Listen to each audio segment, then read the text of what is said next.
Hello there and welcome back to Point Serve. We are so glad that you have chosen to be here. This is the official podcast of Crosspoint Church in Beckley, West Virginia.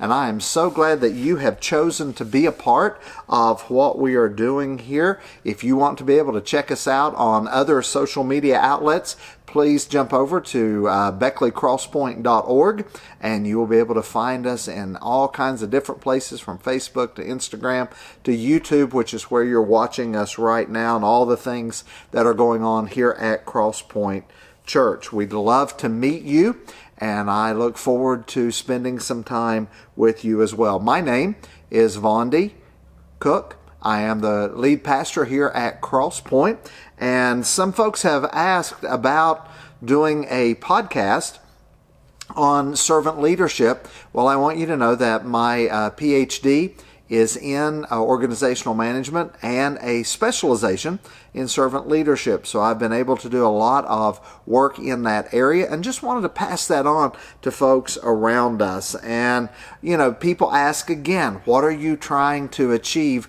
with another podcast? With so many podcasts floating around on the World Wide Web today, what are we looking at? Well, we're hoping to give practical information as far as servant leadership concepts and principles, whether you are operating in the marketplace or in some other sacred space. We want you to know that these concepts are valuable, and they are ones that we believe you can take from the sanctuary to the street. And in that process, we hope that you will be able to learn and glean some things from this. We have been walking our way through 10 of the servant leadership characteristics, and the 10 are listening, empathy, healing, awareness, persuasion, conceptualization, foresight, stewardship, growth of people, and building community. We've already talked about listening and how valuable that is. Empathy, being able to walk through difficult moments with people. Healing, and how that takes place in the marketplace. How healing helps those around us. Last week we started on persuasion. And today we're going to continue that topic. We're going to continue talking about how persuasion looks for those of us that are in the process of leading and walking through that. Last time we talked about leaders always take people through change, and change is a difficult process. And so as a servant leader, we talked about influence, we talked about time, and how it takes time to let people understand it and to walk people through the change. So many folks look on the outside at a group or a business or a congregation that is going through change, and they're like, how did they do that? Well, it takes time, but it also helps us to walk people through that process as well, and to assist in their development to walk through that. But today we're going to talk about a couple more things when it comes to persuasion. And the first thing that I want you to know is that a servant leader leads differently than other types of leaders because they utilize persuasion differently than others do.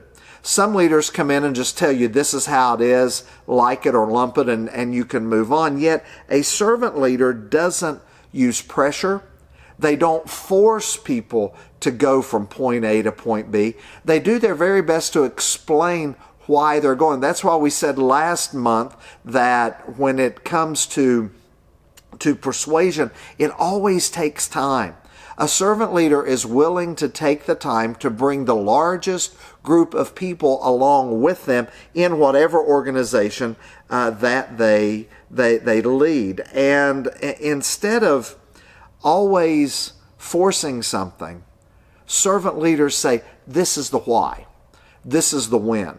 This is where we're going. This is what I want us to be able to see. And by explaining that, servant leaders gain integrity and authenticity with their people. Right now in our world, things are happening in Ukraine, and this is not a political podcast in any way, shape, or form. But President Zelensky of the Ukraine did something when he became leader that I just became aware of here in the last little bit. When he became the president of Ukraine, anytime you go into a government building in any nation around the world, you're going to see pictures of the leader. You're going to see pictures of who the current president is. I know in the VA here in Beckley, if you would go over to the VA facility, you're going to see pictures of President Biden. A couple years ago, President Trump, and before him, President Obama. That's just something that they naturally do. Yet President Zelensky, when he went into government buildings in Ukraine, he requested that there not be pictures of himself on the wall. What he requested of the leaders in all of those different places, whether it was from dog catcher all the way up, he asked them not to put a picture of him on the wall, but to put a picture of their family.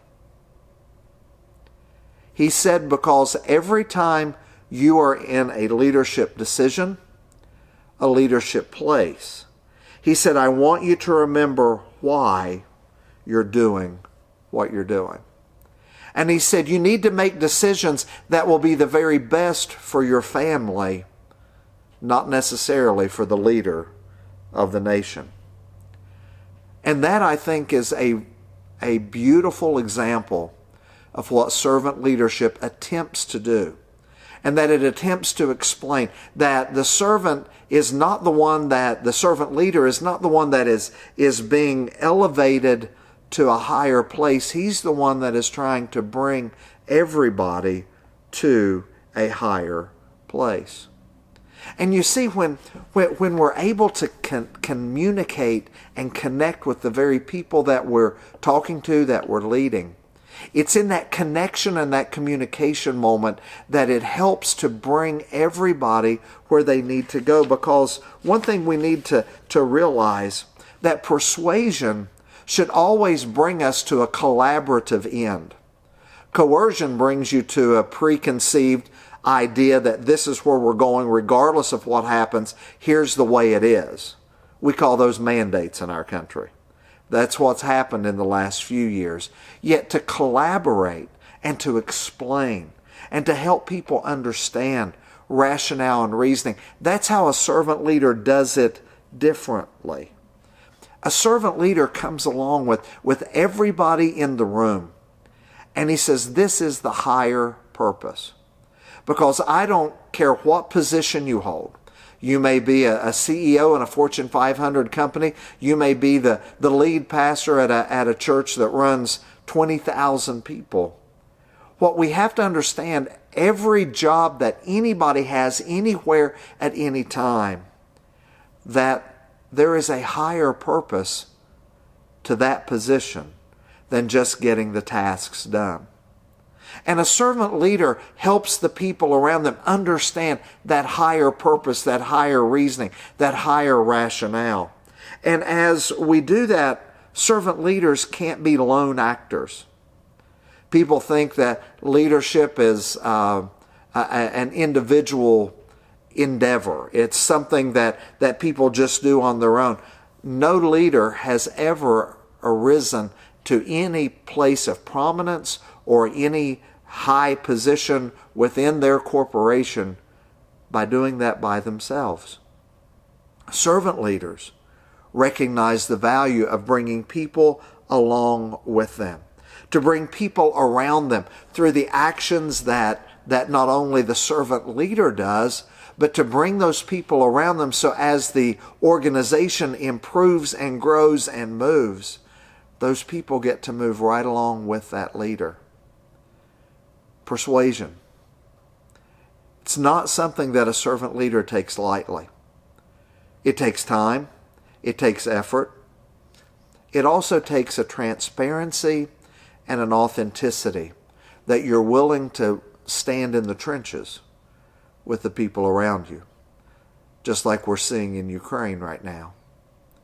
I do want to ask you, as we close today, to pray for the people of Ukraine, to pray for a speedy end to the hostilities, to pray that calm would be in that part of the world, and to pray for servant leaders who will be able to sit down with both sides and maybe bring them to a much better resolution than coercion and force could ever bring us to. Remember, a servant leader is different. They try to accomplish things by bringing people along with them and around them to accomplish more than we ever could by ourselves, but to also accomplish more than we could in other ways, even with a group of people. Thank you so much for tuning in today. Thank you for being a part of Point Served. I hope that the things that we're sharing will be useful to you, no matter where you serve, no matter where you lead. I hope the things that you learn here will make you a better leader, will make those that walk along with you, the followers that you lead today, you will make them better, and your organization will get better as well. May God bless you. Have a great rest of the day.